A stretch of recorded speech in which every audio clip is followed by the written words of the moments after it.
Hello everyone. How are you? Welcome to Physical Science revision for grade 10. This is revision for term 3. Today I brought you a question paper from the Eastern Cape province from the Department of Education. So this was a controlled test 2, which was for September 2024. And then the question paper was supposed to be written in 2 hours. And then they're saying that the question paper had 100 marks. So the question paper was out of 100. And then these were the instructions and the information given to learners. Good people, let's learn to read these instructions and be able to follow them. Some of them, they are just to make our work neat and then be able to follow through the questions. Like, for example, here they say that leave one line between two sub questions, e.g., between question 2.1 and question 2.2. So this makes your work neat and easy to follow when you are marking, so that when we are awarding marks, it will be easier. And then here they told you that you have to round off your final numerical answers to a minimum of 2 decimal places. So this is for uniformity, so that the answers, they are just uniform, so that when you round off, you only leave it in 2 decimal places. So before you start answering your question paper, just read through the instructions and the information given there. At some point in time, there will be information that is given that you need to use. Like, for example, if you go to your information and data sheets, you are given the acceleration due to gravity to be 9.8. At some point in time, they might mention it in the instructions here that maybe use 10, and you yourself, you are used to using 9.8. It happens. So you need to read through the instructions. But however, let us just keep using 9.8 for acceleration due to gravity. That's the standard one. Now, let's get started. The question paper is going to comprise of the multiple choice questions, which is for question number 1.1 up to question number 1.10. And then we are going to have structured and open-ended questions. So let's begin with our multiple choice questions. So on our multiple choice questions, as usual, we know that we'll be given options A to D. We just need to choose one, because there is only one correct answer for those multiple choice questions. So please don't write 2 or 3, just write one. One of those is the correct answer. So question number 1.1 was saying, which one of the following pairs are both vector quantities? Which one of the following pairs are both vector quantities? So the first thing that we need to do there is to define what a vector quantity is. And then thereafter, we can be able to choose out of the given quantities which one falls under the definition that we would have given. So a vector quantity is a physical quantity that has got both what? Magnitude and direction. So any quantity that has got both magnitude and direction falls under what? Vector quantities. So if we are saying that a vector quantity is a quantity that has got both magnitude and direction, out of the options that we are given, which of the quantities has got both magnitude and direction? So here, option A was saying acceleration. We know that acceleration is a vector. And then mass. You cannot define mass in terms of its magnitude and direction. There is no way you would say 10 kgs to the west. It's always just its magnitude. So this one is a scalar quantity. So this option is already out. We come to velocity and time. Velocity is a vector, but time you only mention seconds or else hours. You just get to say that someone moved a distance of 100 meters in 10 seconds or else in 2 minutes. So this one is a scalar quantity. Now we have got distance. Distance is just the total length moved irregardless of direction. So this one is a scalar quantity. And then already this one is out. And then you go to power. Power is also a scalar quantity, because we know that energy, it's a scalar quantity. And then how do we define power? Power is energy per unit time. So as long as this is a scalar, it simply means that this one is already what? A scalar quantity. Because this one is actually given by a scalar quantity and a scalar quantity. And then we go to force and displacement. This one is a vector, this one is a vector. Our answer was supposed to be D. Let's go to question 1.2. Question number 1.2 is now saying that a bus is traveling at a constant speed. A gas is traveling at a constant velocity of v meters per second in a straight line between points A and C. What is the instantaneous velocity of the bus at a point B somewhere between A and C? So we know that as long as the motion is under constant velocity, it simply means that the velocity is constant throughout. At any given point, the velocity is the same, either initially, in the middle, or else at the end. So now, when you're now finding instantaneous velocity, we know that instantaneous velocity is a velocity at a particular time. So that instantaneous velocity would be constant because we are told that the motion is under constant velocity. So from our answers, we are looking for a value of this instantaneous velocity, which is equal to v meters per second, because the velocity is constant. So our answer here was just going to be A, which says equal to v meters per second, because we are saying that the velocity is constant. Let's go to 1.3. 1.3 is saying the slope of a tangent to a position versus time graph represents the. So we need to go to a position time graph and get to define some things there. So my position in meters versus time in seconds. What does the position time graph tell us? So the gradient actually tells us what? Velocity.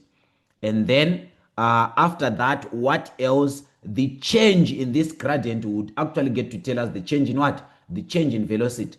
And then the average gradient gives you average what? Velocity. And then a tangent of a curve. So it simply means that if this position time graph, it's a curve like this, at a given time period, you would actually get to go and actually get to look for the slope of a tangent line that you make at that point.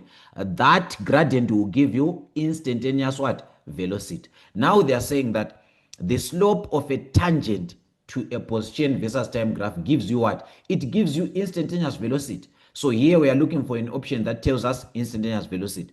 So A is out, B is out. So our answer was going to be what? C. So the tangent to a position versus time graph gives you instantaneous velocity, because the gradient of that tangent will be calculated and then it will give us what? Instantaneous velocity. And then now let's go to 1.3. Sorry, 1.4.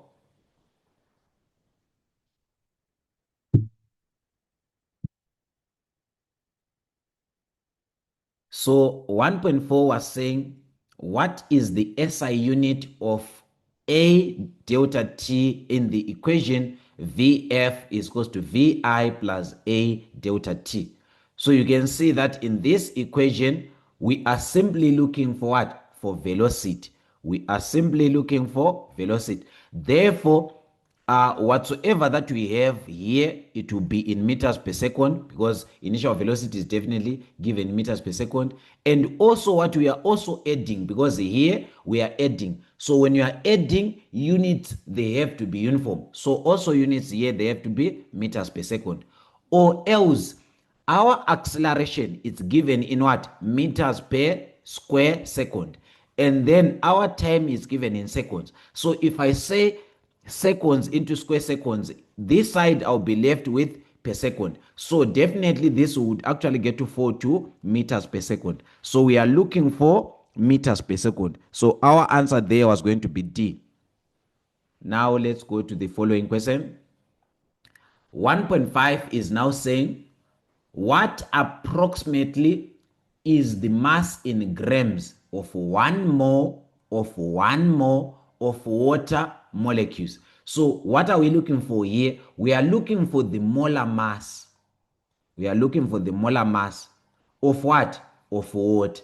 What is the molar mass of water? We know that This is the molecular mass of water. So we would actually get to say 2 times 1 plus 16, because we know that the atomic mass of hydrogen is 1, and then we have got 2 hydrogen atoms in water. So 2 times 1 plus 1 atom of oxygen times its atomic mass. This was going to give us what? 18 grams per what? Per each mole of water that we have. So for 1 mole of water, we have got a mass of what? Of 18 grams. So that is the answer that we are looking for. So our answer here, it's B. Now let's go to 1.6. The empirical formula of a certain compound is C2OH4. Which one of the following can be the molecular formula of this compound? So here we are given the empirical formula. What does the empirical formula of a compound tell us, or else what is the definition of an empirical formula? An empirical formula just gives you the simplest ratios of the different atoms in that compound.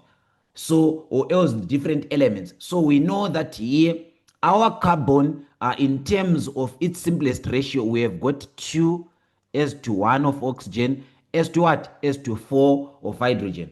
So when we now want to actually get to calculate or else to determine our molecular formula, we will determine our molecular formula given the mass of the compound. And then when you know the mass of the compound, you just simply calculate the molecular formula of this, and then you divide that of the mass. Then you get a certain ratio that you are going to multiply, which is the number of moles of that certain what? Of that certain compound, which will be just X. So it simply means that if our X is 1, it simply means that we are going to be having C2OH4. If our X is 2, we are going to multiply 2 here. So it will be C2, or it will be sorry, if you say 2 times 2, it will be 4. So it will be C4O2H8, because if you say 2 times 4, it will be 8. If our X is 3, it will actually be what? It will be C3 times 2, it will be 6, O3, and then H 3 times 4, it will be 12. Or else if it is 4 here, you would say 4 times 2, you are going to get 8, and then here you'll be getting 4, and then here it will be 4 times 4, it will be 16. So we are looking for a molecular formula which is either one of these, or else that is in relation to this. So within the given options, we can say that A is saying C4O2H8. We have this here. So this can be our option. We go to B, C4, and then O2, and then H4. So this one is already out, because here we're supposed to have 8. As long as we have got 2 hydrogens, we have to multiply by 2 here. And then here C, now C here it's 1. It's supposed to be 2 here, and here it's supposed to be 8. So this one is also out, as well as this one is also out, because here we are still having a 1. So our option was going to be A. So that is how you actually get to determine your molecular formula from the empirical formula. Now let's go to question number 1.7.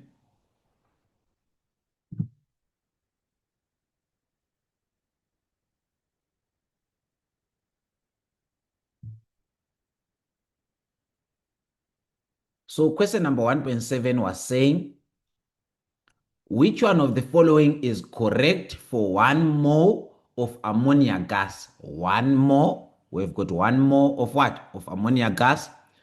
So you would see that in ammonia, we've got 1 atom of nitrogen and 3 atoms of hydrogen.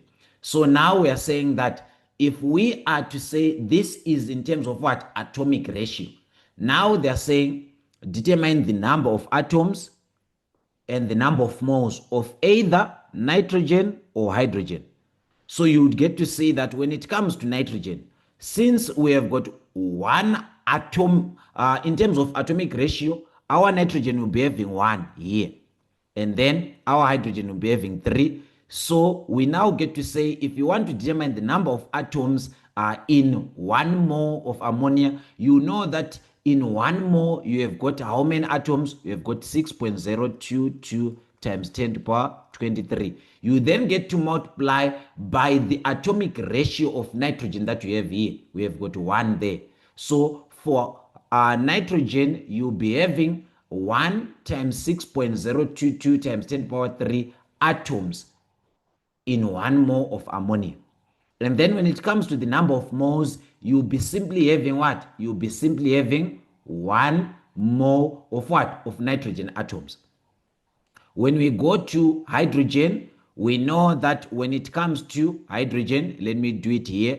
When it comes to hydrogen, we have got 3 atoms in terms of atomic ratio, 3 atoms of hydrogen atoms in ammonia. So in 1 mole of ammonia, how many atoms are we going to have of hydrogen? That will be 3 in terms of our ratio times 6.022 times 10 power 23.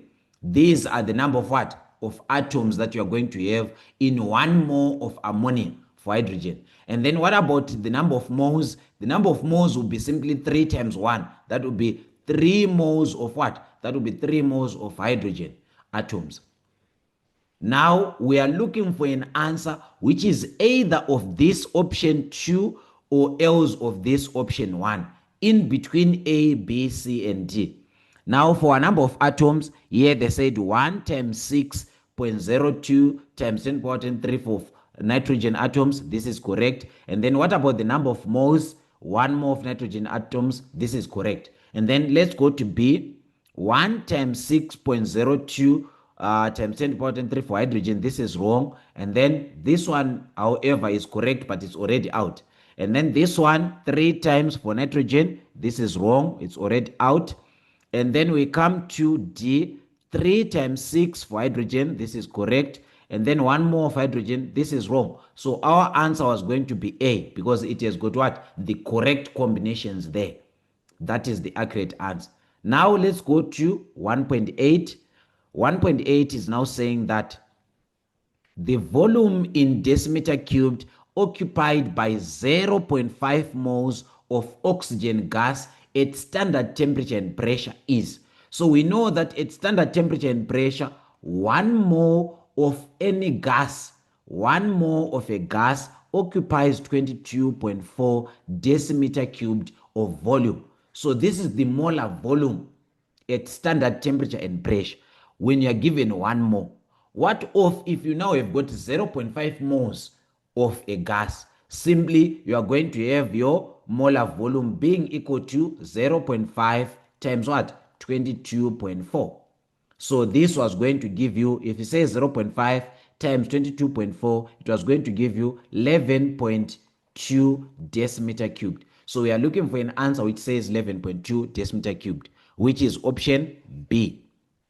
So that was 1.8. Now let's try to go to our last question. Our last questions in terms of multiple choice. We have question number 1.9 and question number 1.10, which is question number 1.10. Now they are saying at STP, which is standard temperature and pressure, the molar volume of hydrogen gas is 22 decimeter cubed. Yes, this is actually true. This is actually true. And then here they're saying 22.4 decimeter cubed of N gas consists of 6.02 times 10 to the power 23 particles. Yes, we know that this is equivalent to 1 mole. And 1 mole of gas occupies a volume of what? At standard temperature and pressure, 22.4. So this is true also as well. And then you get to go to 22.4 decimeter cubed of helium consists of 1 mole of atoms. Yes, this is actually true, because 1 mole of helium atoms will consist of this volume, or else would occupy that volume. So this is also true. Now let's hear our question. Which of these statements are true? All of them, they are true. 1, 2, and 3, they are true. So we are looking for an answer which says 1, 2, and 3, which is option D. So our answer there was going to be option D, where we are saying all of those 3 statements, they are true at standard temperature and pressure. Now let's go to 1.10. 1.10 is saying the velocity time graph of the motion of an object given below. This is the velocity time graph. They are now saying that the object changes direction at what? So now I would actually get to say that uh, when when we choose, let's get to say we have got our north, we've got our east, and then we have got our west. When we choose, let's say east to be positive, it simply means that when we are going along our east direction, the velocity will always be what? Will always be positive. And then when now we are now going to the west, that is only when we are going to get a what? A negative velocity. And then even if we choose upward to be positive, it simply means that when we are going up, our velocity will always be positive. And then when it's now negative, it means that we are now going down. So we only change direction when the sign of our velocity has changed. So we get to say that on top of this x-axis graph, we have got positive, and then below there we have got negative. So here we have got one direction, this side we have got one direction. So when we change this sign, this is when we are changing direction, when we are now going to a negative. So we are going to change direction at 2 seconds. So our answer was going to be C. Now, this was the end of our multiple choice questions. Now, let's start to actually get to see our structured and open-ended questions. So this is question number 2. Let's look into that graph and hear what this description is saying.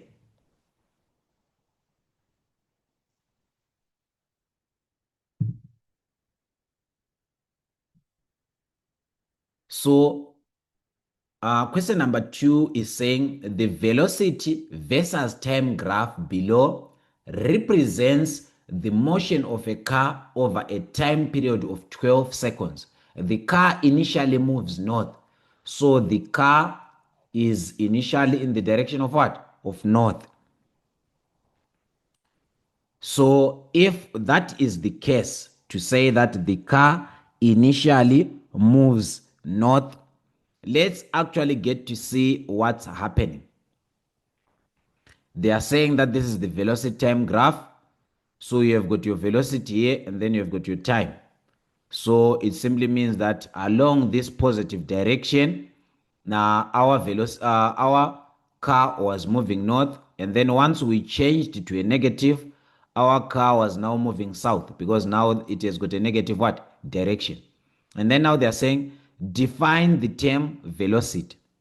Velocity is defined as the rate of change of displacement.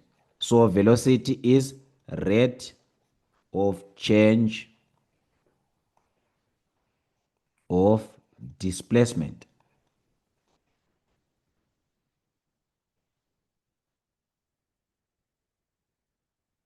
Rate of change of displacement, or else change of displacement per given time. So that is what velocity simply means. Rate of change of displacement or change in displacement per unit time. Now they're saying describe the motion of the car from C to E.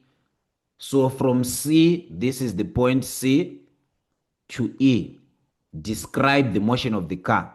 So you can see that from C to D, the car was moving at a uniform change of velocity. So the rate of change of velocity here, it's uniform.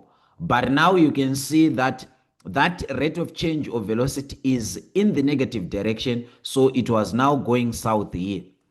So there is uniform rate of change of velocity in the southward direction. And then here you can see that the velocity here it's constant. So you can see that this horizontal line means constant and the direction is still in the what? In the southward direction. So you would have just came and said that from C to D, let me just get to find space to write our answer there. Allow me to move this side. So that was question 2.2. So I will write our question 2.2 here. This is 2.2. So you will say from C to D, the car moves in the opposite direction because it has changed direction from where it was moving onto. So it will move in the opposite direction,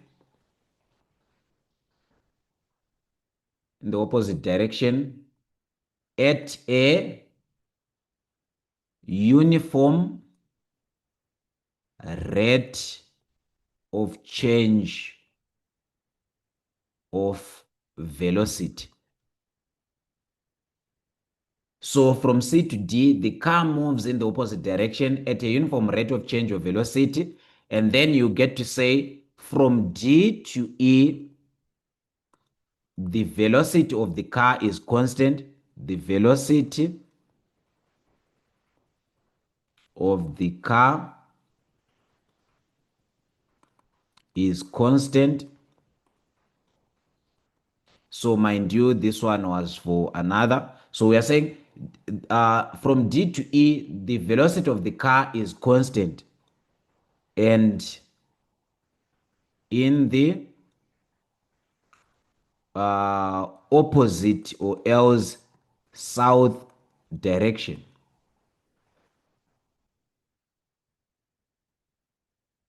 From the direction in which it started initially. So that is how we were just going to what? To describe that motion of the what? Of the car from C to E.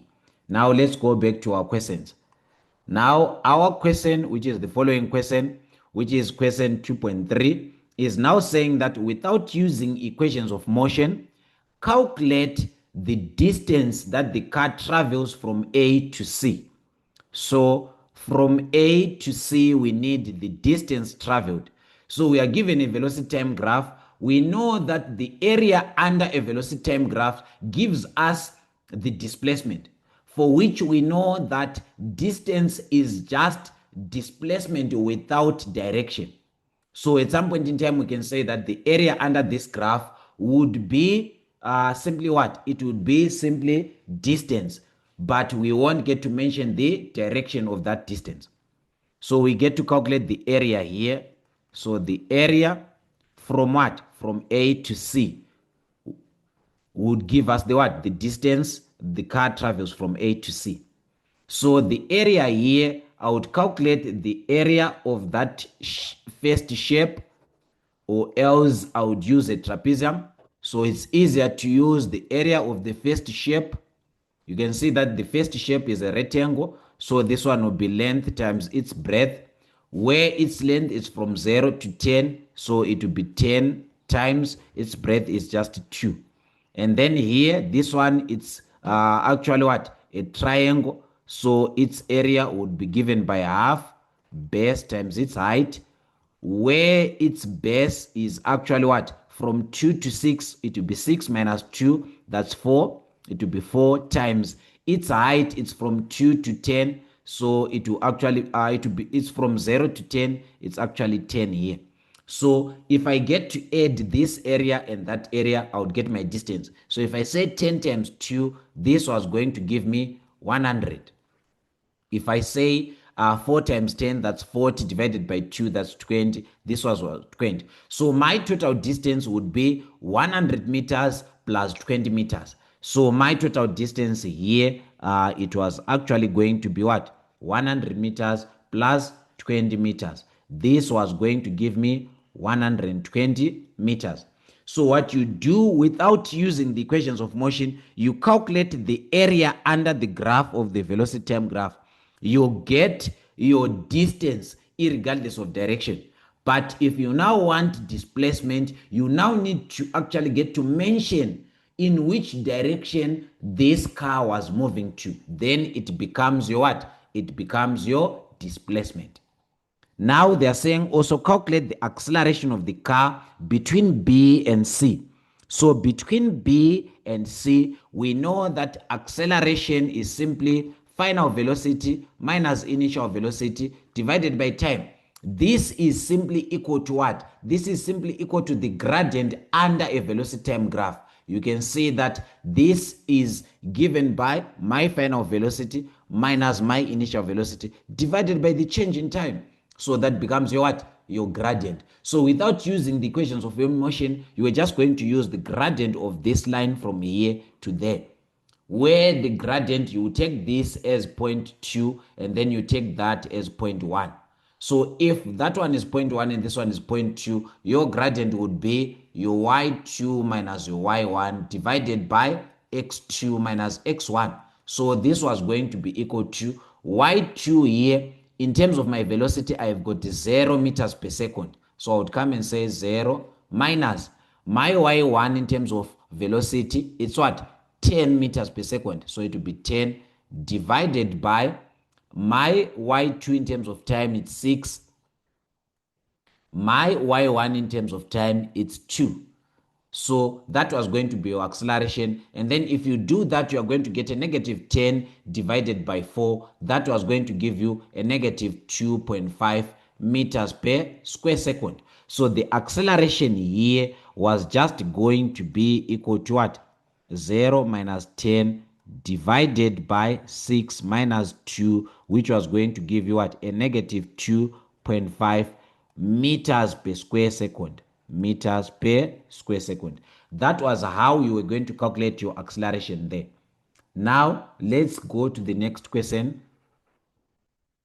The next question is now saying, how does the magnitude of the acceleration of the car between B and C compare to the magnitude of the acceleration between C and D?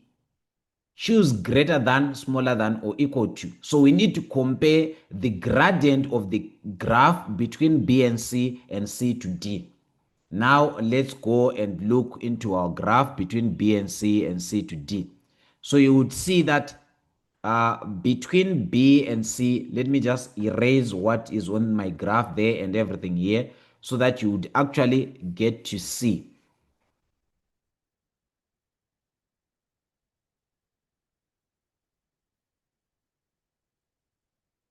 So I just want to erase things here so that it will be easier to see.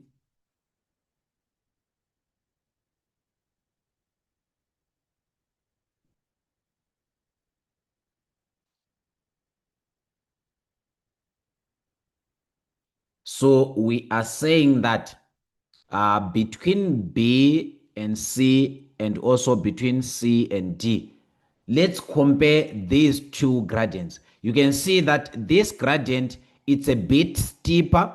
So this one, it's steeper than this one. So the gradient between what? Between B to C, it's steeper than the gradient between what? C and D. So if you have got a steeper gradient, what does it mean? It means that the magnitude of that acceleration between here, it's greater than between C and D. So you would have chosen what? Greater than, because of the steepness of the gradient. So let's go back to our question. So our question was saying choose between greater than, smaller than, or equal to. So the answer here was going to be to say that the gradient is going to be what? Greater than. So our answer was going to be greater than. Now they're saying refer to the graph and give a reason for the answer to question 2.4. We say that gradient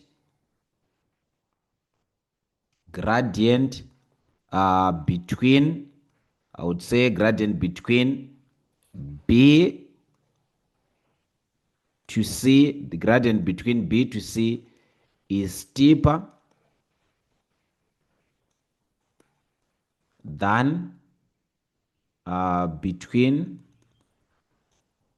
C to what? To D. So due to the steepness of the gradient, we are able to actually determine if the acceleration is greater or else smaller than or else equal to. So from what we did there, the gradient was steep.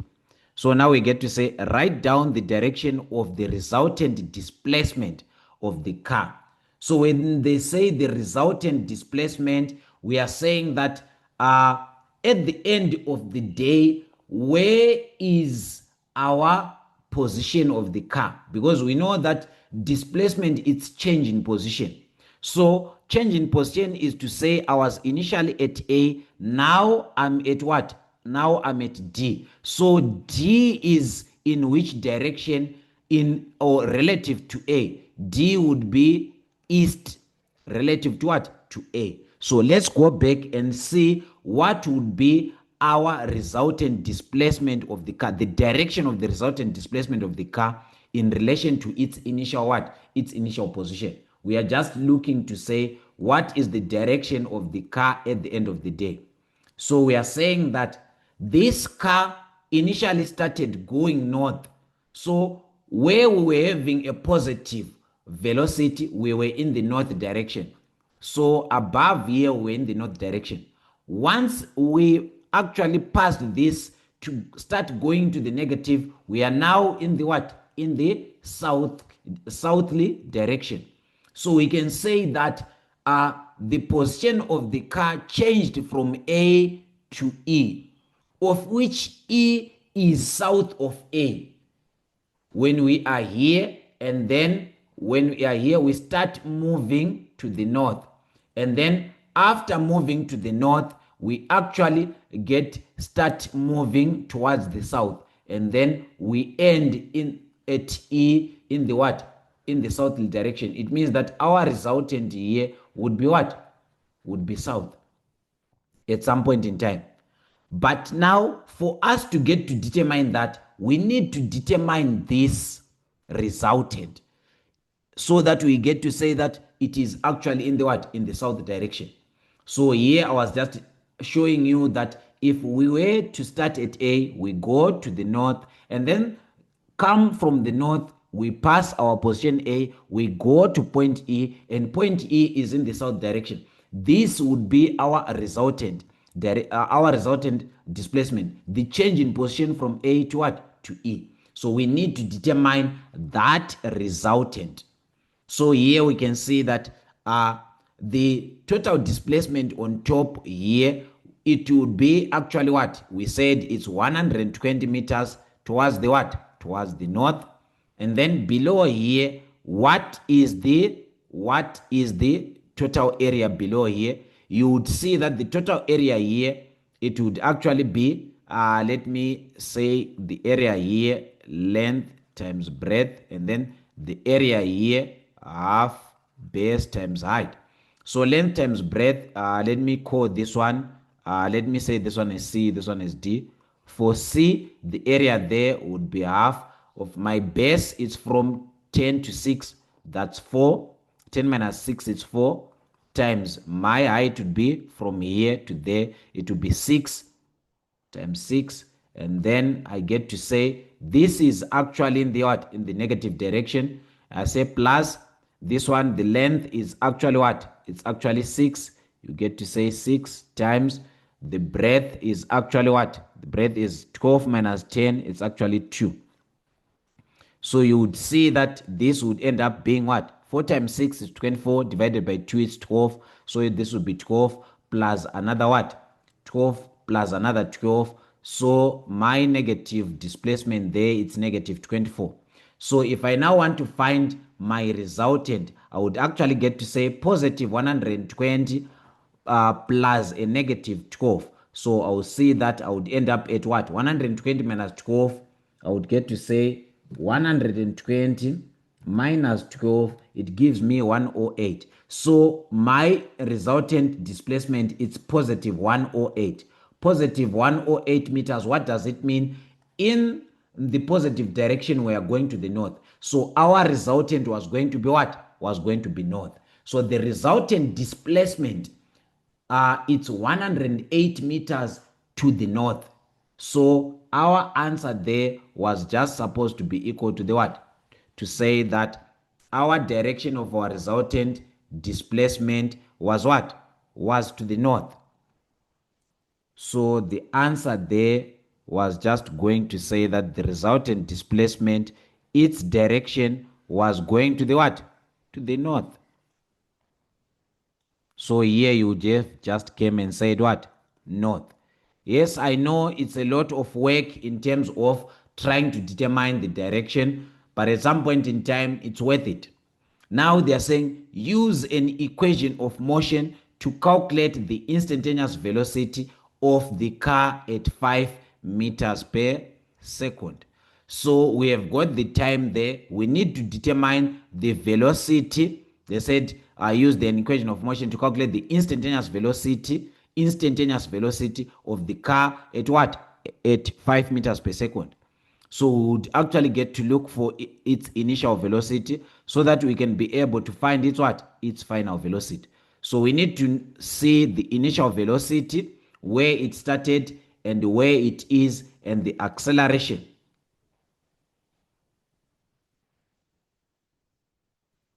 So the instantaneous velocity there would actually be given by, you are going to actually get to look for those up there to say that after 5 seconds, what was our initial velocity?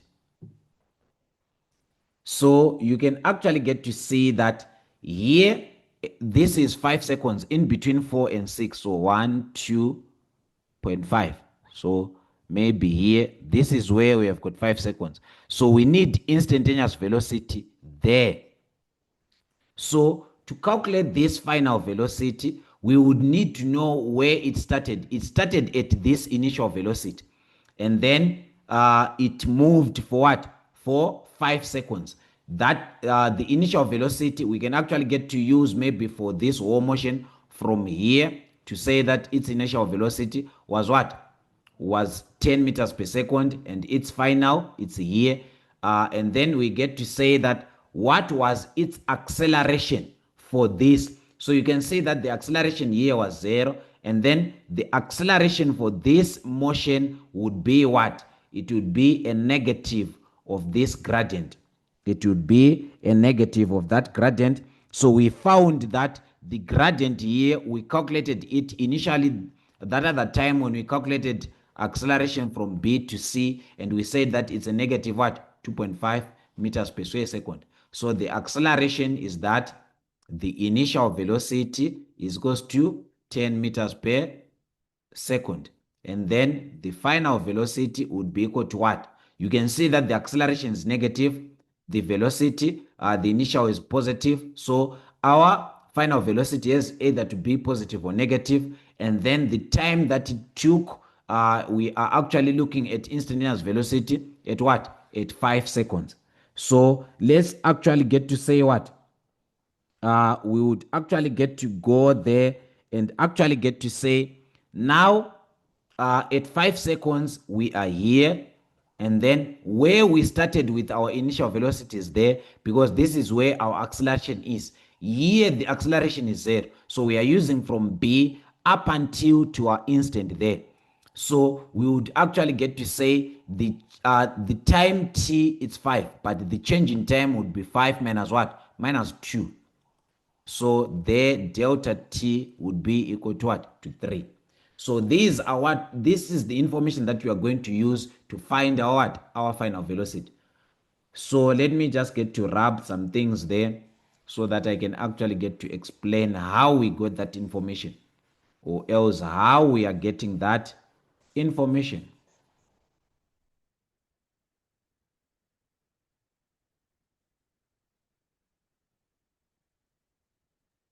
So just to start so that you can see, we said that we want to calculate the velocity at this instant, which is at what? 5 seconds. And we want to use the equation of motions. So this becomes our final velocity. And then we are saying that if we start here, our velocity is 10 meters per second up until here. So the acceleration here is equal to 0. So we need to actually get to calculate the acceleration from B to this point. So the acceleration is the same up until here, because the rate of change of velocity is the same. The gradient is just the same. So the acceleration here, we determined it, and we found out that our acceleration is equal to negative what? 2.5 meters per square second. And then if we are now starting on this point, the time there would be 2. So our change in time, the one that we are going to use, would be 5 at our instant time minus 2 where we started, and then it will be equal to what? 3 seconds. And our acceleration being equal to a negative 2.5 meters per square second. And then our initial velocity, this is where we started at. We started at 10 meters per second. 10 meters per second. And then what would be our final velocity? We just get to say final is equals to initial plus the acceleration times the change in time. So now our initial is 10, which is a positive, plus our acceleration a negative 2.5 times our change in time is 3 seconds. And then this one is going to be equal to what? We punch in our calculators, and then we are going to find that our final velocity was just going to be equal to what? Was just going to be equal to 2.5 meters per square second. I'm sure this would give us that.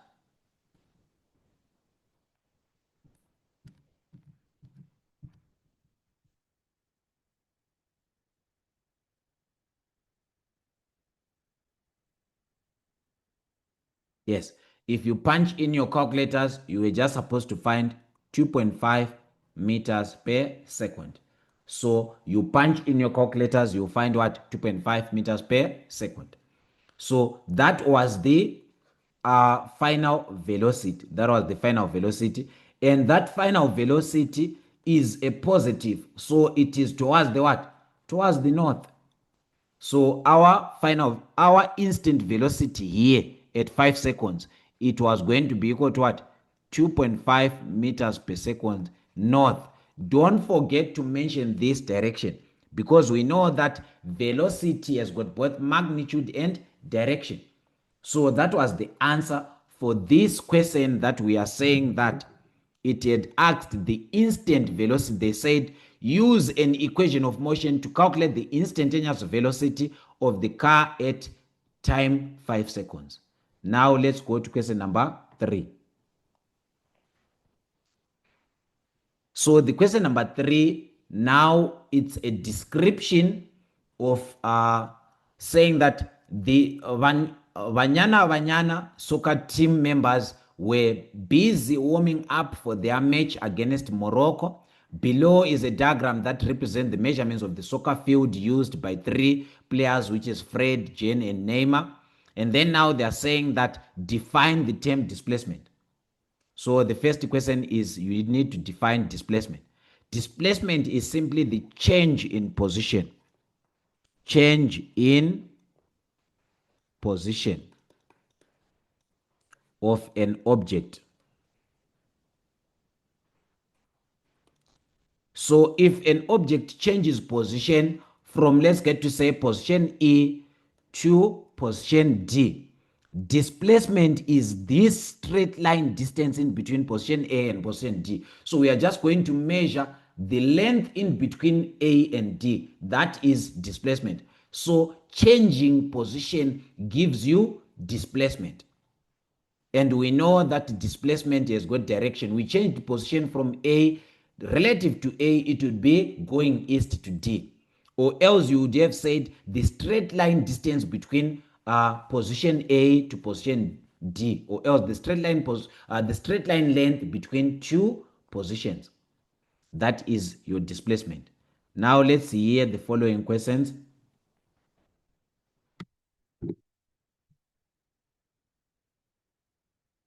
Now 3.2 was now saying that Fred started at position A, and then so they're saying he started at position A, and then he jogged to position E, he went to position E, and then back to position A again in 1 minute. So you would see that he covered a distance of what? 100 meters going there, 100 meters going back. So the distance that he covered was going to be 100 meters plus 100 meters, which was going just to give you what? 200 meters. But the displacement of Fred was going to be equal to 0. The displacement of Fred, that is change in X, was going to be equal to what? To 0, because he is back into position A. He has not changed his position, but he covered a total distance of what? 100 meters going there, 100 meters coming back. So now let's see here. They also say that the time taken to cover that distance was what? 1 minute. Now let's hear the questions. 3.21. Determine the total distance covered by Fred. So the total distance covered by Fred, it's 100 meters going to E and then 100 meters coming back to A. This was going to be equal to what? 200 meters. And distance does not have direction. It's just 200 meters. So he covered a total distance of what? 200 meters. Determine Fred's average speed in meters per second.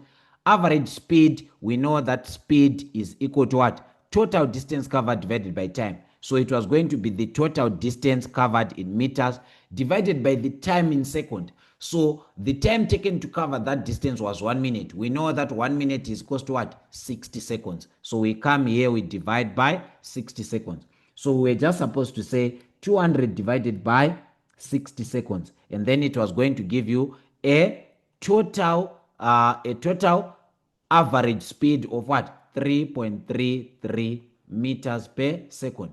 Remember, they said round off to 2 decimal places, so it was just going to be 3.33 meters per second. That is the average speed of Fred. Now determine Fred's total displacement. The total displacement of Fred is equal to 0. This is equal to 0 because he did not change position. He's back to A. So the total displacement there is equal to 0. Let's go to the following question. Now they are now saying that Neymar started warming up. They are saying Neymar started warming up at position C. He jogged to position E and then ran to position A where he sat down. Let's see that motion now. So we are saying that Neymar started warming up. He started at position what? He started at position C. He jogged to position E. And then he went back to position what? He went to position A, straight to position A. So you would see that he started at position C. He went to position E. So he moved a distance of what? Of half of this distance. And then he went back from position E to position A, which is at the end there. So this was 100 meters towards the what? West. And then this was going to be 50 meters east. And then let's hear their question. Let's hear their question. We now know how Neymar moved. So now they're saying determine Neymar's displacement by means of a calculation. By means of a calculation. By means of a calculation, I would come and say the displacement of Neymar, since he started at position C, would be to say 50 meters going east plus this is going east plus 100 meters going west. Now we need to define our direction. So we'll take a positive going east. So let's define our positive direction going east. So here it was going to be a positive 50 meters plus a negative 100 meters. So it was just going to be it was going to give you 50 minus 100 is going to give you negative 50 meters. And we say that a negative is in the what? In the west direction. So the total displacement of Neymar was going to be 50 meters west, or else you were just going to leave it as negative 50 meters if you had defined your direction to be what? To be positive in the east direction. So this was your what? Your change in direction. Either negative 50 meters if you had defined east to be positive, or else 50 meters to the west. Now verify your answer to question 3.31, this answer that you are saying negative 50 meters, by means of a scale drawing using a scale of 10 millimeters equal to what? To 20 meters.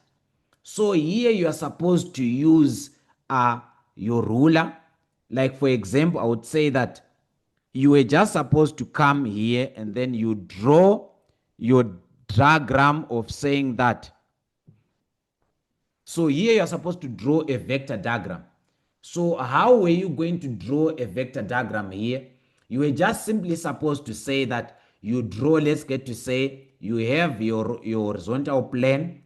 Your horizontal plane would be just going through that direction. So at some point in time, you would be having a horizontal plane.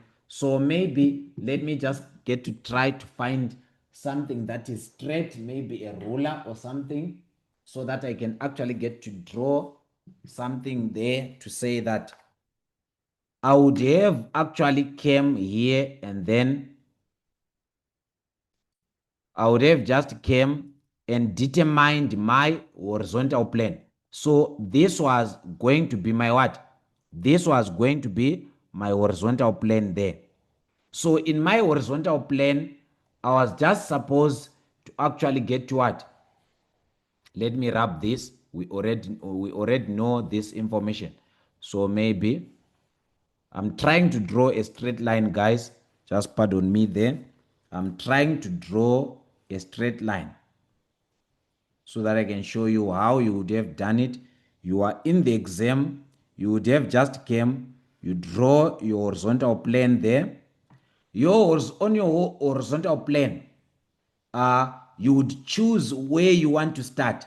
So here the scale is saying that use what? They are saying use 10 millimeters to be equal to what? 20 meters. So Neymar moved from C to E. So C to E was what? 50 meters. So if I divide by 20 here, if I divide by 20, it was going to give me how many millimeters? You were just supposed to have 2.5 times 10. That was going to be 25 millimeters. So you would come and measure a distance which would be maybe from here to 25 meters. Maybe it would be somewhere here. So this one was going to be what? 25 millimeters direction. This was going to be a 25 millimeters direction. So that is C to what? To E. And then you know that from E to A, it's equal to what? 100 meters. So you would come and say divided by 20 meters times 10 millimeters. This was going to give you 5 times 10 to be 50 millimeters. So you would know that you now need to draw a distance of 50 millimeters from here. Maybe that 50 millimeters would actually get to come and be at the end here. So this distance was actually going to be equal to what? To 50 millimeters. So this distance there was going to be 50 millimeters.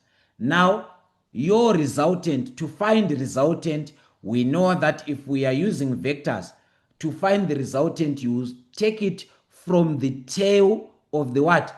Of your first vector, which is v, your first vector, you plus your second vector. So you take it from the tail of your first vector to the head of the second vector. So this is the head of the second vector. So let me use another color so you can see that the resultant vector there was going to be this one.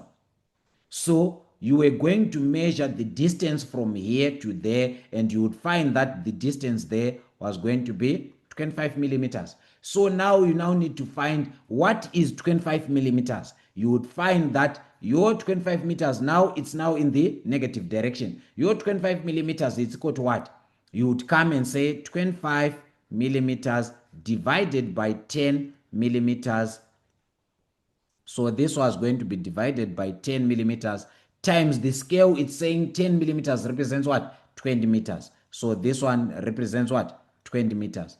And then after doing that, you would see that it was going to be equal to what? It was going to be equal to negative 50 meters. So you have actually verified your answer by means of drawing a scaled diagram. They are just saying drawing a vector diagram. Draw a vector diagram. So here you are just supposed to draw a what? A vector diagram to prove your answer. So that is how you draw your what? Your vector diagram. So initially you draw your first vector, which is 25 millimeters going to the east, and then from the head, from the actually what the head of that first vector, you draw 50 millimeters in the opposite direction, because E is actually going in the opposite direction to your what? To your position A. And then thereafter, you draw your resultant vector coming from the tail of your first vector to the head of your what? Of your second vector. And then this one, this difference here was going to give you what? Was going to give you your resultant. So you need to indicate it. So maybe here you are going to use a blue pen, or else you're going to use a pencil from here to there, and then a pencil from here to there, and then you just indicate with a pen with a straight line from here to there to mean your resultant, and then you measure this distance. So if you had used this scale, this is what you are going to find. Let's look at our last question. So our last question on this page is question number 4. And question number 4 is saying a car initially at rest. So they're telling us that a car initially at rest, so it means that its initial velocity is equal to 0 meters per second with a constant acceleration. The acceleration is constant at what? 2 meters per square second east, and it's going in the east direction. Calculate the magnitude of the velocity after 10 seconds. So now the change in time is equal to 10 seconds. This is where you use your equations of motion. And our equations of motion, let me just get to bring out an information sheet so that you can see that your equation of motions, they will be given in your information sheet. They will be given. These are your equations of motions. So you choose from either this one, that one, that one, or else that one. These are given on your information sheet, on your last pages of your what? Of your question paper. So if you just get to flip, you go to your last pages, you would find these ones, and then you get to pick from these. So now let's go back to our question. So these equations are the ones that we want to use. So we can either choose from V final is equal to V initial plus acceleration times the change in time. Or else I can choose from V final squared is equal to V initial squared plus 2a delta x. Or else I can use delta x is equals to V initial times the time plus half of the acceleration times the time squared. Now we are saying we want the magnitude of the velocity after 10 seconds. So we are looking for our final velocity given our initial, our acceleration, and the change in time there. So we can use that. So our final velocity would be equal to 0 plus we get to say the acceleration there, it is going to be 2 times the change in time, 10. So our final velocity was just going to be equal to what? 20 meters per second in the what? In the east direction, because we can see that it's a positive. So that is how you were just supposed to actually get to find your what? Your velocity after 10 seconds. So now let's actually get to go to the next, which is now saying calculate the distance covered during the first 10 seconds. So now you are now looking for delta x. So it's either you use this equation or that equation. But now we now need to find if we have got all the information. So I usually get to advise that let's use the information that was given originally. So we have the initial velocity here, initial velocity, we have got the time, and we have got the acceleration. So we can choose this one to find our what? Our change in displacement. Yes, we can use this one because we now have the final velocity. What if our final velocity was wrong? It simply means that our displacement is also going to be what? To be wrong. So let's get to say delta x, this is for what? 4.12. Let's use the information that you have. Would be equal to initial velocity is 0, the time it takes it's 10 seconds plus half of the acceleration there it's 2 times our time it's 10. So you would say that the distance that it covered was going to be 2 times 10 is 20 divided by 2, it will be 10. So the velocity that we are going to find there was supposed to be equal to what? Sorry, this was supposed to be 2 squared. So it's 10 squared here. So you're just going to say half of 2 times 10 squared is 100. This was going to give you what? this was going to give you, if I say 100 times 2 divided by 2, it was just going to give you 100 meters. This was the distance that was covered. So the distance covered, you just get to say distance covered is equals to 100 meters. It is irregardless of the direction. But if it was displacement, I would just have came and said to the east or else to the west. So distance, you just leave it like this. Now let's go to the next question. Our next question is question number 5. Let's now look at question number 5. You can see now we are now dealing with what? With chemistry. Let's just go through this question before we start attempting it.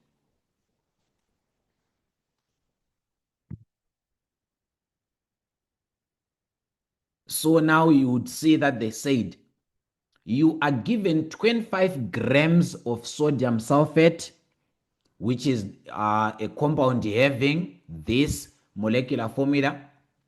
Calculate the number of moles of sodium sulfate. How do we calculate the number of moles? Let's just go back to our information sheet as well. You would see that from our information sheet, we are given these formulas. These, they work for our chemist. So we can either calculate our number of moles in terms of that equation, or else we can manipulate that equation as well. And then we can also use this, we can also use this. So here would be saying mass of the substance divided by the molecular mass. Here would be using concentration and the volume.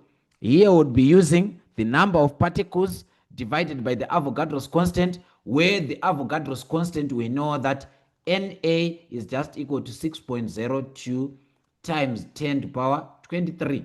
And then here we are using the volume divided by the molar volume. And our molar volume is given here. It's 22.4 decimeter cubed per given mole. So these are the equations that we get what to choose from. So you can see that most of the information you just get to choose from the given equations, and then you can solve your what? You can solve your given question. So here, calculate the number of moles. We are given the mass, and we can calculate the molar mass of this. So our number of moles would be given by. So maybe I would have just came to represent the number of moles of that to be, let me use this color to say my number of moles of sodium sulfate would be equal to the mass that is given over the molar mass of what? Of sodium sulfate. And then now the mass is what? 25 grams. And then the molar mass would be equal to, I now need to look for the atomic mass of sodium, the atomic mass of sulfur, the atomic mass of what? Of oxygen. And then I multiply by the what? By the atomic ratio there. We also go back to our information sheet. We are given the periodic table there. That's where we get our what? Our atomic masses of each element. So now we can see that the atomic mass for sodium. So here they gave you to say that this gives you the atomic number. This determines the what? The valence electrons at the end of the day. This relative atomic mass is the one that you use when you're calculating your what? Your molar mass. And then this value, its electronegativity, is just the affinity of that element to attract or else to receive electrons. So we are using this value for sodium. We have got 23. And then we go for sulfur. Our sulfur has got 32. We go to our oxygen, it is 16. These are the values that we use for our compound. So we go back there. So our compound was given as sodium Na2SO4. So we would get to say 2 times the 23 that we found here. And then we say plus of sulfur, which is just 32, the value that we found here. And then you go to oxygen, which is 16. And then you come here, you say 4 times what? 16. And then at the end of the day, you find the molar mass of that. And then if you do that, the molar mass that you were supposed to find there, by multiplying that, it was just going to be equal to what? Now, it was going to be equal to what? 142 after using my calculator. So this is the molar mass that you are going to take. So let's go back to our question. So you would see that our question was asking the number of moles of that sodium sulfate. So the number of moles now would be 25 grams divided by what? By 142 grams per each mole of what? Of sodium sulfate. Per each mole of sodium sulfate. So the answer there, if you say 25 divided, if you say 25 divided by 142, it was going to be 0.176, but rounded to two decimal places, it was going to give you 0.18 moles. So you were just going to have what? 0.18 mole or moles of my what? Of my sodium sulfate. That was the answer there. Calculate the number of sodium atoms present in 25 grams of what? Of sodium sulfate. Now we want the number of sodium atoms that are present in sodium sulfate. So the number of atoms, we know that 1 mole of sodium sulfate would be having what? 6.022 times 10 to the power 23 what? Atoms. Now, if I have got 0.18 moles, how many atoms will I be having? I would just going to say 0.18 times 6.022 times 10 to the power 23. And then my final answer will now be equal to, if I multiply by 6.02 times 10 to the power of what? 23. The answer there was supposed to be 1.08 1.08 times 10 to the power of what? To the power of 23. So my answer was supposed to be 1.08 times 10 to the power of what? 23. That is the number of what? Of atoms. That is the number of atoms. So you multiply your moles, your number of moles that you have by the what? By the number of atoms that you have per each mole. So per each mole, we have got 6.022 times 10 power 23 atoms. And then you get your number of what? Of atoms. So the answer there was going to be 1.08 times 10 power 23 atoms. Now let's go to question number 5.2. A substance contains 40% carbon, 6.67% hydrogen, and 53.33% by mass. Define empirical formula. Empirical formula, this is the simplest ratio or the simplest atomic ratio of the what? Of a compound. This is the simplest whole number ratio of atoms in a compound. So you would say that this is the simplest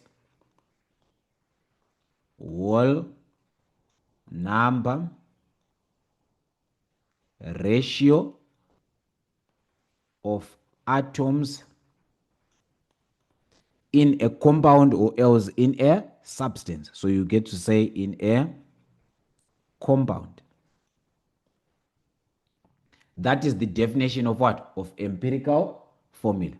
Now let's go to determine the empirical formula of the substance. So for us to determine the empirical formula of the substance, I usually advise to say use a table. It makes your life easier. A table would be just straightforward. So let me use this side. Let me use this side. So I would actually go there and then I would try to draw a table. So I would actually get to draw a table there.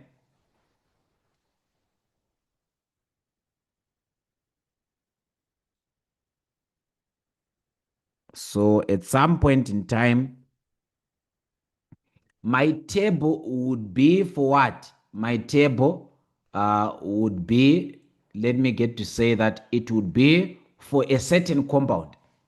So I'm just trying to say that I would use a basis of what? 100 grams of my compound.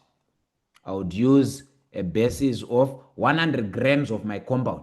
So I'm saying that if I've got 100 grams of this compound, what are the elements that I'm having in my compound? I've got carbon. And then I've got what? I've got one hydrogen. And then I also have got what? Oxygen. Those are the elements that are in my compound. In terms of mass, how much carbon am I having in my compound if I've got 100 grams? I come and then I say 40% of 100 grams. This just becomes what? 40 grams. And then I say 6.67% becomes what? 6.67 grams. And then I come and say 53.33%. This becomes 53.33 grams. Now I need to calculate the number of moles for each. If I'm having 40 grams, how much in terms of the number of moles will I be having of carbon? This would be equal to 40 divided by the atomic mass of carbon. The atomic mass of carbon is 12. The atomic mass of carbon is 12. Atomic mass of hydrogen is 1. Atomic mass of oxygen is 16. We find it from our periodic table. I showed you how you use your periodic table to find the atomic masses. So here I would divide by 12.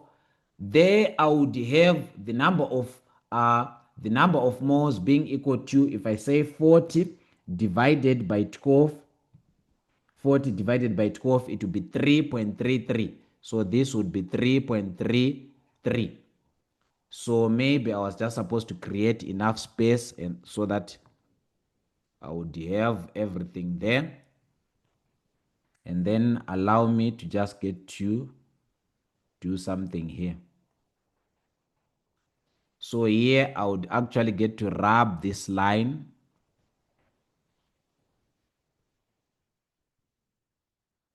So now this would be the number of moles for what?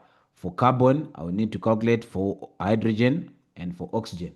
And then this side, this is where I would also want to represent my simplest mole. Instead, I would come here and then I would draw my line here. So that this side I would be having the simplest ratio. So this is the simplest molar ratio that I'm going to be having. So now I would say, let's calculate for hydrogen. That is 6.67 divided by 1. That is going to give you 6.67. And then if you actually, this one was going to be 3.33. And then this one you say 53.33 divided by what? By 16. Your number of moles there were going to be equal to what? The number of moles here were going also to be equal to 3.33. 3.33. Now I look at the smallest number of moles. That one I divided throughout to everything so that I can find the simplest ratio in between these. To say that if I'm to use the simplest number of moles, what would be the simplest ratio that I will get between these elements? So if I say 3.33 divided by 3.33, I would get 1. 6.67 divided by 3.33, because this is the smallest number of moles. I would get what? I would get 2 there. And then this one, 3.33 divided by 3.33, I would also get 1. So the simplest ratio is 1, 2 as to 1. So I would actually get to say, if I have my compound like this, the ratio that would be there, it would be 1 as to 2. So I should be having 1 as to 2 as to 1. So my empirical formula would simply be CH2O. So this is the simplest ratio that I'll be having for my compound. That becomes my empirical formula. So you actually draw a table. You use a basis of 100 grams for that compound to say that if I have got 100 grams of this compound, how much will I be having in terms of mass of carbon? You use its percentage, you calculate the mass. So you list down the elements here that you are having, and then here you are going to calculate the mass, and then here you calculate the number of moles by saying mass over molar mass. So here you use baby M to divide by the what? By the big M. And then here, the simplest ratio you are going to use, the number of moles that you have found here, you take the smallest number of moles to divide it throughout so that you can find the simplest whole number ratio of these three. And then this would be the simplest whole number ratio that actually gets to give you your empirical formula. Let's go to the next question. The next question is now saying, now we have determined our empirical formula. Our empirical formula is now CH2O. So that was our empirical formula. So now they are saying, if the molecular mass of the substance, now they're saying that, let's say the molecular mass of this substance is equal to 60 grams per mole, determine its molecular formula. Now you would know that the molecular formula of this substance would be given by X times the molecular mass of the what? Of this simplest what? Empirical formula. So we need to find the molecular formula of CH2O.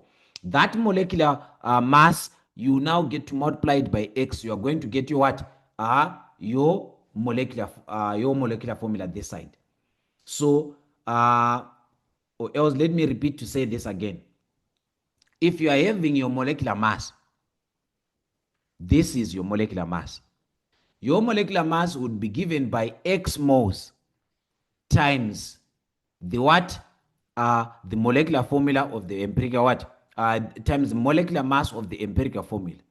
So it simply means that if you now want to find the what? The molecular formula, you would come and then you multiply your empirical formula with this X. So what we want to find is this X by using this molecular mass that we have been given, which is 60 grams per mole, to be equal to X times the molecular mass of this empirical formula. So here I would be having 12 plus 2 times 1, it would be 2 plus 16. So this one would be equal to what? It would be equal to, if I say 18 plus 12, it would be equal to 30. So I would divide throughout by 30 to find X. And if I do that, I would find X to be equal to 2. And then I would come and say 2 times the atomic ratio here, which is my simplest whole number ratio, that would give me 2 here. And then if I say 2 times 2, it will give me 4. 2 times 1, it will give me 2. So let me find somewhere where I would write it neatly so that you can be able to follow.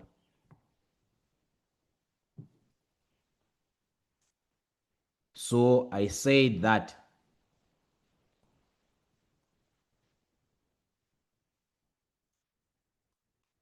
let me wrap this because we already have this.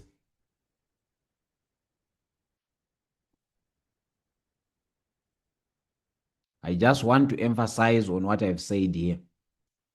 So here I'm saying that the molecular formula of the given compound would be the molecular formula of XCH2O, where I'm saying that this would be the resultant molecular formula. So its molecular mass would be given by X, which is the mole ratio, or the number of moles that I'm going to multiply by to my what? To my empirical formula, so as to get my what? So as to get my what? My molecular formula. So I will need to find the molecular formula of this empirical formula. So you would see that the molecular formula of this empirical formula is actually what? 30. We determined it. And then this one is given as what? As 60. So to find X, I will divide throughout by 30. Divide throughout by 30. My X is going to be equal to 2. After finding 2, I would come and multiply it here. So that my molecular formula would just be equal to, if I say 2 times. So my molecular formula would be equal to 2 times CH2O. So by doing that, you would find an answer of C2H4O2. That becomes my molecular formula, which has got this molecular mass given that empirical formula. So this becomes C2H4O2. That was the molecular formula that we are supposed to find there.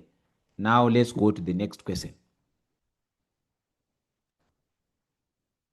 The next question, which is question number 6, is saying that the solid potassium chlorate is heated to produce potassium chloride and oxygen gas according to the chemical equation given below. This is how potassium chloride is being what? Is being heated to actually get to produce what? Potassium chloride and what? Oxygen. Now they are saying balance the chemical equation. How do we balance a chemical equation? We say that the number of atoms that we have this side are supposed to be equal to the number of atoms that we have. For example, this side I've got one potassium atom. This side I've got also one potassium atom. This side I've got one chlorine atom. This side I've got one chlorine atom. But this side I've got three oxygen atoms. And this side I've got two oxygen atoms. How can I balance these two? Maybe it's best if I get to say I multiply by 2 so that the number of oxygen atoms will become even. So that they become what? They become 6 oxygen atoms. And then this side, I also need to have 6 oxygen atoms. So I would come and multiply by 3. Now I have got 6 oxygen atoms this side, 6 oxygen atoms this side. But now I have also affected potassium and chlorine. I now have got 2 potassium chloride, potassium atoms and 2 chloride atoms. So I also need to multiply by 2 there. So the balanced equation was just supposed to be 2 potassium chloride being equal to what? 2 potassium chloride plus 3 oxygen. So you would have balanced your what? Your equation there. So that was a what? A balanced equation that you're supposed to give there.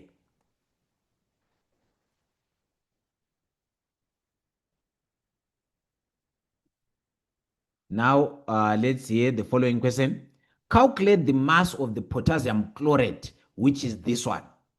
That must be used to produce what? 160 grams of potassium chloride, which is that one. So here we are given the mass of potassium chloride, and we know the molecular formula for potassium chloride. We can find the molecular mass. By doing that, we can find the number of moles. By finding the number of moles, we can now use this molar ratio of a balanced equation to relate to what? To potassium chlorate. After that, I can find the what? The number of moles of this. So if I know the number of moles of this, by using this balanced equation, I can know the number of moles of this, and then thereafter, I can find the mass of that using the molecular formula of that and the number of moles. So allow me to just get to move it up so that you see what we want to do here. So for 6.12, so our 6.12, let me just get to start it here.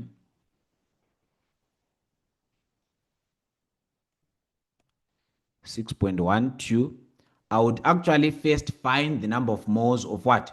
Of potassium chloride, where I would divide the mass that I'm given by the molecular mass of what? Of potassium chloride. Now, the molecular mass of potassium chloride, we need to go to our periodic table to find that one for potassium, because I know that for potassium, it's not common. So at some point in time, we are saying this is our potassium. So our potassium is having an atomic mass of 39. And then for chlorine, it is having an atomic mass of what? 35. Let me just rub these for our previous what? For our previous question. So I'm looking for what? For 39 and what? 35.5. So if I have potassium, if I'm having potassium chloride like this, I would be having what? I would be having 39 plus 35.5, because I've got one atom. And then this one would be equal to what? You just come and say 39 plus 35.5. And that one will give you what? 74.5. That becomes the molecular mass of this. So now let's go back to our question.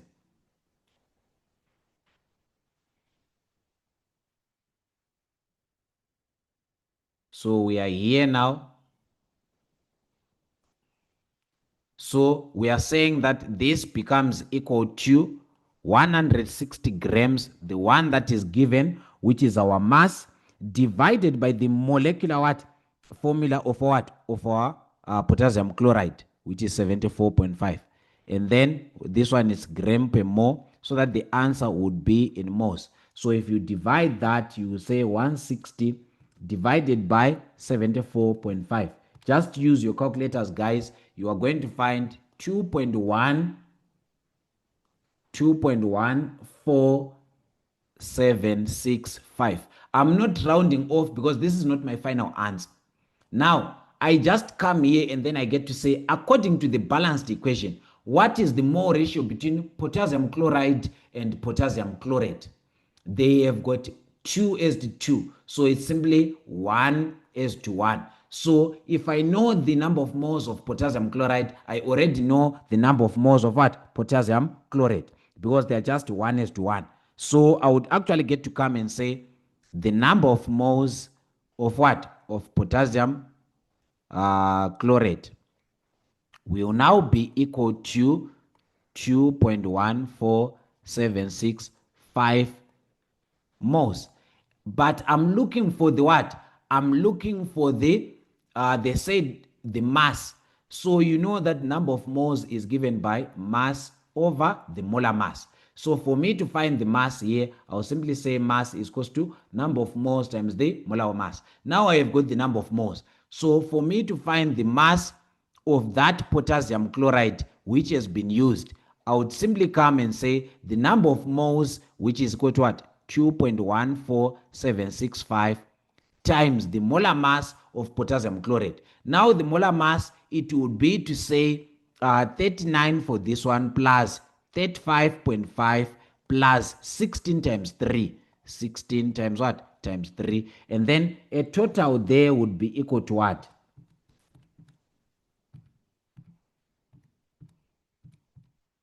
So if I use my calculator, I'm actually finding a total of 122.5. So I would come and multiply by 122.5. So this is how you calculate that molar mass. So now allow me to just get to erase this so that we can be able to follow what's happening. So now the mass was going to be equal to what? After multiplying these two, I would get a mass of what? I would get a mass of 263.09 grams. So you were just supposed to round off at the end. So you would get 263.09 grams. That is the mass of what? Of potassium chloride that has been produced. Now let's go to 6.13. They are now saying calculate the volume of oxygen gas produced at STP if 200 grams of potassium chloride is produced. Now you can see that they want us to relate oxygen and potassium chloride, and they gave us the mass of the potassium chloride which is produced now. So now this is now different with what we have done. So let me erase this so that we can do, or else let me use down there to do 6.13.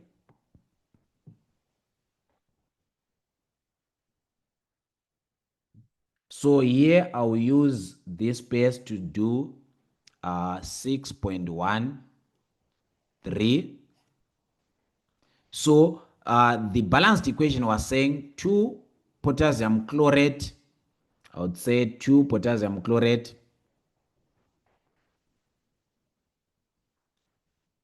So if I say 2 potassium chlorate actually gets to give us 2 potassium chloride plus 3 of what? Of my oxygen gas. So the molar ratio here is what? It's 2:3. So I need to find the number of moles of that given the mass of potassium chloride that is produced being equal to 200 grams. That is what the question said. So now I would actually get to say the number of moles, let me say the number of moles of potassium chloride would be given by the mass that is given over its molar mass. So I would say the mass is given as 200, and we determine the molar mass to be equal to 74.5. Now the number of moles will be equal to 200 divided by 74.5. I would get the number of moles to be equal to 2.68456. So let me just get to take this one, moles, and then I would get to say that the number of moles of oxygen, since the ratio is 2:3, I know that the ratio of the number of moles of potassium chloride as to the number of moles of what? Of my oxygen is given as 2:3. So here I have got 2.68456 moles of potassium chloride. What would be the moles of oxygen? So I would put an X here. So I'm now looking for this X. I would now just get to interchange. So you would see that X would come this side and this would go up. So it would be 3 and this will go down. It would be 2 times 2.68456 more to find the number of moles of what? These are equivalent to the number of moles of oxygen that are being produced. So if I say 3/2 times that, I'm going to get 4.0. I'm going to get 4.02685. After getting that, I will now get to say what becomes the what? They want us to find the volume of the oxygen that was produced. Calculate the volume of oxygen gas produced at STP. Now we now know the number of moles of oxygen gas that was produced. All we now need to do is to find the volume of the oxygen gas at what? At STP. Now at STP, we know that 1 mole of gas, 1 mole of gas at STP occupies, we know that it occupies a volume of what? Of 22.4 decimeter cubed. So if I have got 4.02685 moles, what would be my volume, which is what would be my volume of what? Of oxygen.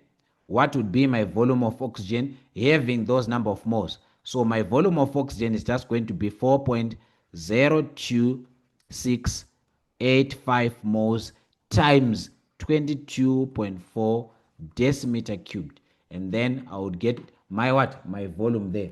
I multiply by 22.4, I would get 90.20 decimeter cubed. That becomes my what? That becomes the volume that I'm looking for. That becomes the volume that I am looking for. So here I'm going to get a volume of 90.20 decimeter cubed. So that is the volume of oxygen that we are supposed to find. Now let's go to our final slide, which has got our final question. So this is 6.2. That marks the end of our question paper. Let me show you guys that this was the end of our question paper, and our question paper was out of 100 marks. So let's just get to do 6.2 and we'll be done. Now 6.2 is saying potassium oxide crystals, this one, are dissolved in 200 cubic centimeters of water to produce potassium hydroxide solution of concentration 0.25 moles per decimeter cubed. The potassium hydroxide solution is reacted completely with sulfuric acid according to the balanced chemical equation.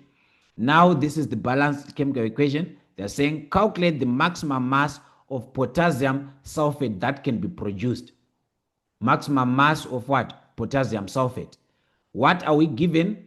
Potassium oxide crystals are dissolved in that volume of water to produce potassium hydroxide solution of concentration that, and that potassium hydroxide solution is reacted completely. So we can see that this becomes our limiting reactant, and if it's our limiting reactant, it's being dissolved or else reacted completely with sulfuric acid, and then this is what we get.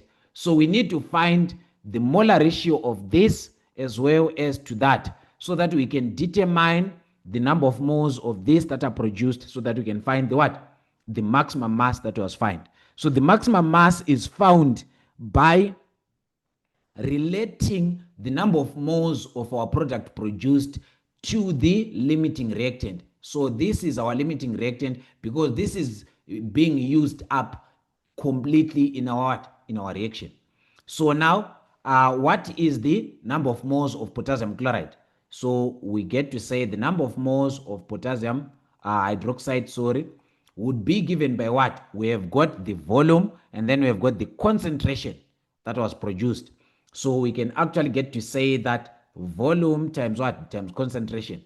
From our concentration is equals to number of moles over volume, we can simply manipulate this and find the number of moles to be equal to concentration times what? Times volume. That is simply what we are doing. So the number of moles of potassium hydroxide will be the volume that was given, which is 250 divided by 1000. We know that 1 decimeter cubed is equal to 1000 cubic centimeters. So we divide by 1000 there, and then we multiply by 0.25 moles per decimeter cubed. Our number of moles will be equal to our moles there. So 0.25 times 0.25, it is going to give you 0.0625. That is the number of moles of what? Of potassium hydroxide there, 0.0625. So I found the number of moles of this. What is the relationship in terms of the mole ratio? So you see that I used 2 moles of potassium hydroxide to produce 1 mole of potassium sulfate. So the number of moles of potassium sulfate, would be equal to half of the number of moles of potassium hydroxide. So for me to find the number of moles of potassium sulfate, I would need to divide by what? I would need to divide by 2. And this was going to give me what? If I divide by 2, I would get 0.0315. 3125, sorry. 31325 there. So the answer is 0.03125 moles. So this is the number of moles of what? Of potassium sulfate. And then what becomes the mass? We can use the formula which says number of moles is equal to mass over molar mass. So the mass there would be equal to number of moles times what? Molar mass. That is what we are going to do here. So here, the mass of potassium sulfate, was just going to be equal to the what? To the number of moles that we've just calculated, 0.3125 times the molar mass of potassium sulfate. So potassium sulfate here has got potassium, so it will be 2 times that of potassium is 39 plus 32 plus 16 times 4. So we need to calculate the molar mass of potassium sulfate. So the molar mass of potassium sulfate was just going to be equal to what? If I say 2 times 39 plus 32 plus 64, that is going to give me 174. So this was supposed to be equal to 174 grams per mole of what? Of potassium sulfate. So I was going to multiply by 174 grams per mole. And then this one is mole, so that I get my answer in grams. So the final answer that we were supposed to find there was supposed just to be equal to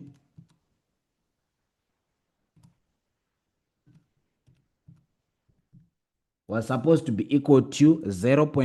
It was supposed to be equal to 5.44 grams. So the answer here was supposed to be 5.44 grams. So you need to first determine the mole ratio in between these two, because this is the limiting reactant. And then after determining the mole ratio, you now need to go and calculate the number of moles of potassium hydroxide, because you are given the information to do with potassium hydroxide, and then you actually get to use those number of moles to find the number of what? Of moles of potassium sulfate using the mole ratio. After finding the number of moles of potassium sulfate, you now get to say my mass is equal to number of moles times what? Molar mass. And then you get to find what? Your mass there. Now they are saying that when this experiment was done in the school laboratory, 0.87 grams of potassium sulfate was produced. Calculate the percentage yield. How do we calculate percentage yield? Just allow me to show you this side. So maybe just to make a recap, because I'm sure with what I've done, someone trying to follow would have some difficulties in following. Let me just get to do a recap of what we did here, and then I show you for what? For 6.21, and then we move to 6.22. So 6.21, you were just supposed to find the number of moles of what? Potassium hydroxide that you found by its mass, by the volume that is given, which is 0.25 decimeter cubed. You multiply by the concentration, 0.25 moles per decimeter cubed, and then you found the value of 0.0625 moles, because the relationship here it's 2:1. You know that this you are going to produce half of the number of moles of potassium hydroxide that you would have used. So the number of moles of the potassium sulfate we're just going to be equal to half of the number of moles that you found there on top, and then these ones were going to be equal to 0.03125 moles. And then to find the mass of potassium sulfate, you were just going to say the number of moles times its molar mass. So we know the number of moles, 0.03125 times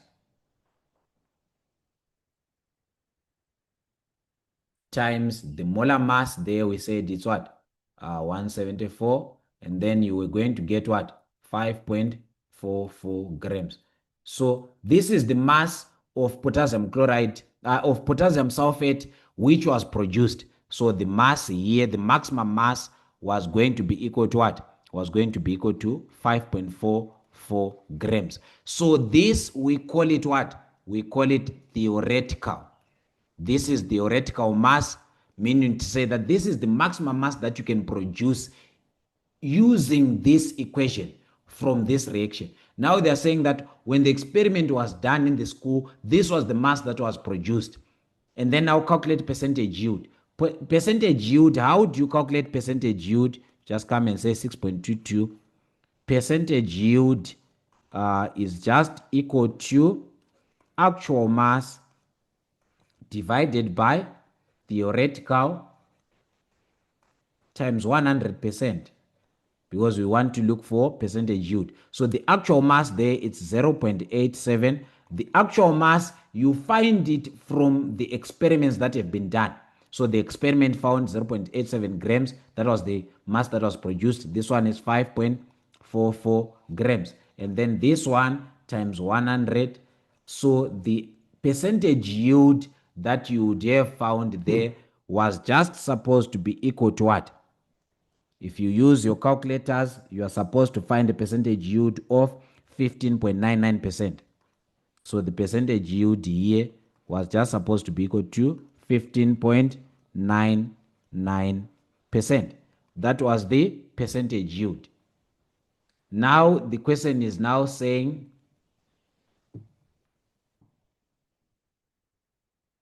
so the last question is now saying the molar mass of hydrated copper sulfate is found to be 249.5 grams per mole. The formula of hydrated copper sulfate is that. And then they're saying calculate the number of moles of water crystallization, which is X. So we are saying that the molar mass of hydrated copper sulfate, which is this, the total molar mass of this, is equal to 249.5 grams per mole. But we can see that in this, we have got water which is trapped, and then the number of moles of that water which is trapped is equal to X. Now we want to calculate that number of moles. What do? We just get to say that molar mass, the total molar mass of that copper sulfate, copper sulfate that you are having, which has got trapped what? The hydrated copper sulfate, would be equal to the molar mass of what? Of copper sulfate plus X times the molar mass of water. So what we need to do is to determine the molar mass of copper sulfate. Molar mass of copper sulfate, let's just get to go and look for the what? The atomic mass for copper, because it's also not common. Let's go to and look for the atomic mass of copper. Allow me to rub these other ones.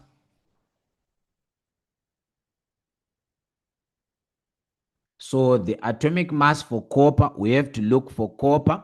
We can see that the atomic mass for copper would be 63.5. That is what we take. The atomic mass for sulfur, it's 32. For oxygen, it's 16. For hydrogen there, it's 1.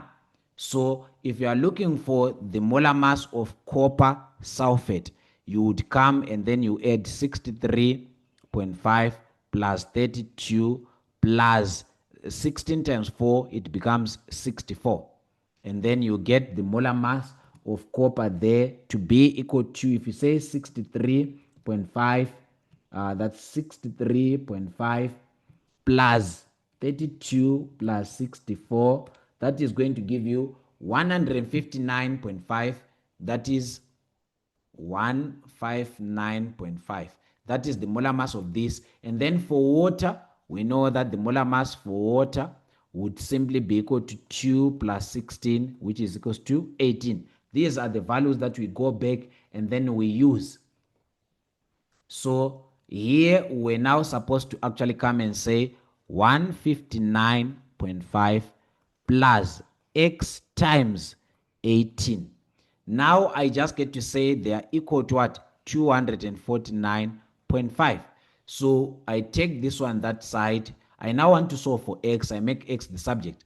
So it becomes 249.5 minus 159.5 equal to x times 18.